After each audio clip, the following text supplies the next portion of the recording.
Up until the platforms were released, we didn't see a lot about healthcare in the debates or in the public discourse about this election. And so we were relieved to see that all of the major political parties did include some promises about how they're going to improve health and healthcare in this country when they release their platforms.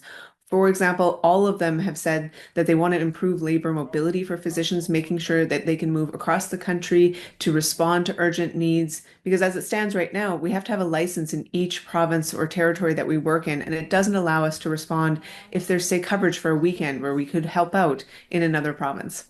Something I didn't see enough of was a focus on misinformation and just the false things that people are seeing online that are leading to bad health outcomes. In fact, we did a survey and we saw that almost a quarter of people have experienced a bad health outcome because they followed advice they saw online. So I'd like to see commitments from every party to fighting against misinformation, and that means investing in communications from Health Canada's website or Public Health Agency of Canada.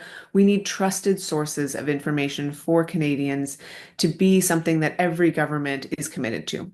So most of the parties did talk about access to primary care because we know there's 6.5 million Canadians who don't have a family doctor in this country.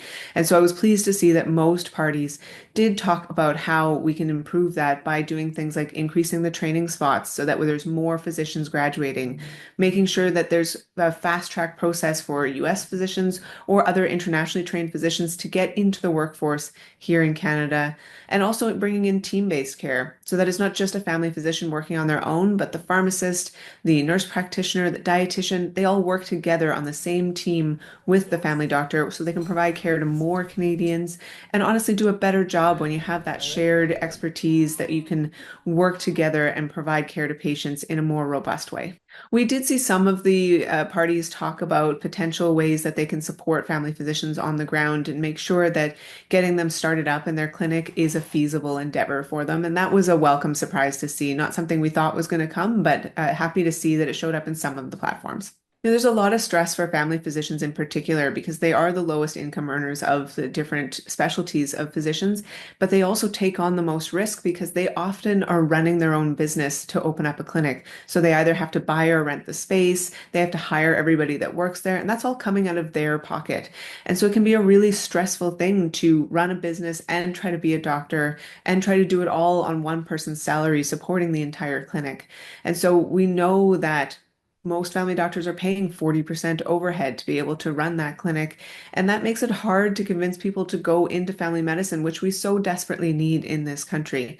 So anything that a government can commit to that's going to help get people started out in their clinics or help make those clinics feasible in the long term is a welcome promise during this election. The Liberal government in their platform have said that they're not going to remove any of the existing agreements for dental care or pharmacare. So that was reassuring to see.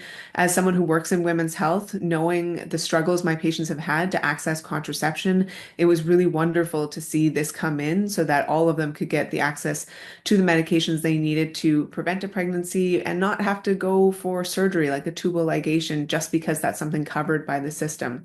So we're happy to see that the Conservatives and the Liberals have said they're going to keep what's in place for Canadians. The NDP have committed to expanding to cover all essential medications.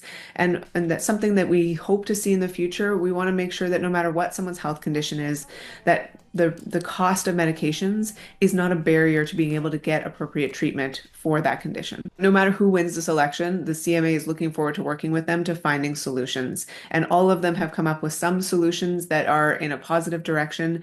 And so we're eager to find out, along with the rest of Canada, who wins the election and to start the real work on April 29th to make the improvements we need to see in the healthcare system.